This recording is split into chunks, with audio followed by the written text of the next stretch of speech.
Hi, I'm Addie Kidd with Art Jewelry Magazine. I'm going to show you basic sawing techniques. Make sure you're wearing safety goggles because saw blades can break.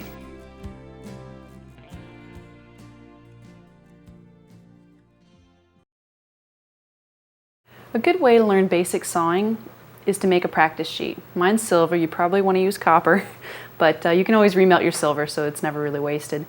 I've drawn 3 lines on here. This is how my teachers taught me, and it's a good way to start. A straight line, a curved line, and then a zigzag line. To start, you have your saw frame that's already set up with a saw, nice and tight. Actually, that one needs a little tightening. So now I've got it set. It gives a nice ping when I hit it, so I know it's got the right tension. And I'm going to lubricate it with saw or burr lube. You can buy this or you can use beeswax. This is a synthetic, and you just drag your saw along it. You'll get a little bit on your saw blade, and that'll help you to saw a little straighter and have less chatter or stuttering of your saw as you go. So take your piece, hold it tightly to your bench pin, and you're always going to be sawing forward. You move the metal around if you make any curves. So you don't move your saw, you're not going to be moving it like this. You're always sawing forward, move the metal. The other thing is you're going to hold your hand like this. Don't push your thumb in front because you'll tip your saw blade forward. You always want perpendicular to your metal.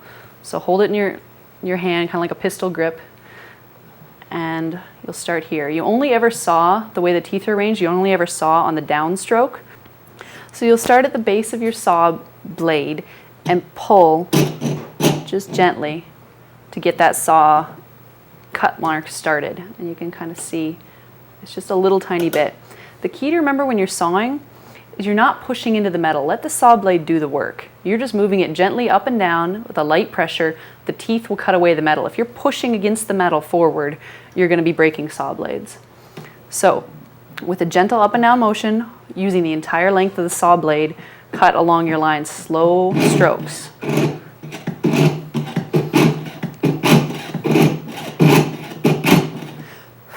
Periodically, you'll need to blow away the dust, the little metal particles that are in your way and perhaps obscuring your line. And you kind of want to look ahead of where you're sawing, much like when you ride a bicycle.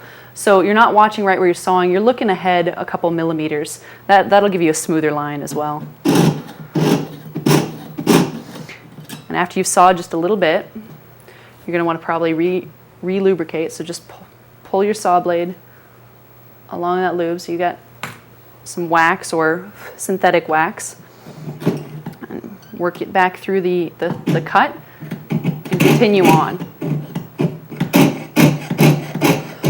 If you're not holding down your sheet of metal tightly enough, like you saw it pop up there on mine, that can break your saw blade as well. So you want to really be making sure you've got a firm hold. You can hold it this way with a finger on either side, or the fingers all on one side. I wouldn't recommend holding it that way. You're going to be cutting your finger. And while these saw blades aren't sharp to the touch, when you're pulling them down along the metal, they can really take a bite out of your skin. Next, we're going to hit the curvy line. So start the saw line, and I've got it facing a little crooked because to me that's forward, because you move the metal, not the saw. So I cut forward, and as I slowly make little strokes, I move the metal to create a curve. And on straight lines, you're wanting to use the entire length of the saw blade. You're a full-on up and down motion, but with curves or corners, it's just little tiny strokes, just inching your way along. I'm going to use my fingers like this, and I'm watching ahead of the line as I go and moving the metal.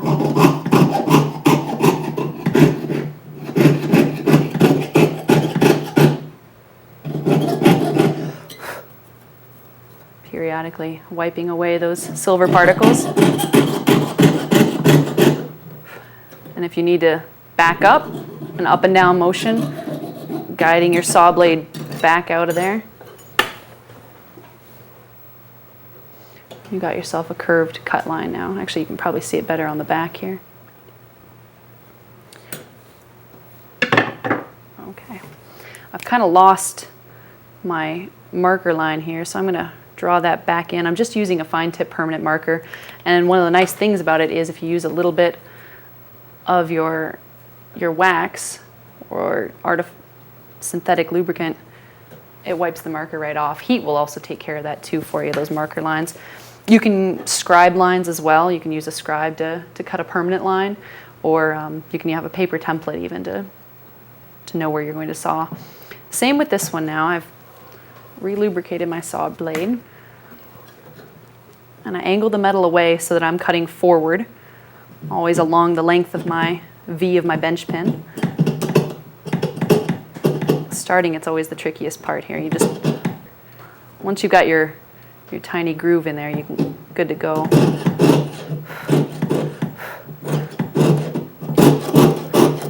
Now when I get to that corner, I'm going to do the tiny up and down motions again and just turn the metal and kind of hold the saw in place. And this is where you might snap your blade. Just move it around until you got it in line again and that the next zag is forward. Saw until you get to the next corner, and then little up and down movements again. And then saw along that. This corner is probably the trickiest part. It's what you're gonna, this particle is what you're gonna be wanting to practice the most to get a nice corner without